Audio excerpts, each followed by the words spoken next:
هوا سرد است و بارانی است، دلم میلی وطن دارد. مثال مرغ آسمانی، دلم میل چمن دارد.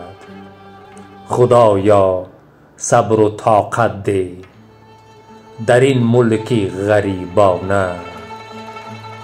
غریب اندر دلش درد و بصر چشمان غم دارد. شکر در کام او زهر است، ز پزمانی و سرسانی. به امید وطن در دل هزار فکر بسر دارد. تمام بار دنیایی ندارد قیمتی کاهل، در آن خاک که دلبندش به راه او نظر دارد. مشو نومید الا دوستم، مسافر بچه تاجی.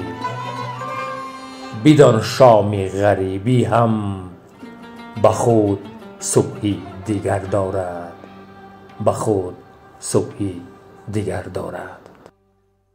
عزیزان دلم، دست دعا بردارید به مردم غریبی که دور از وطن هستند.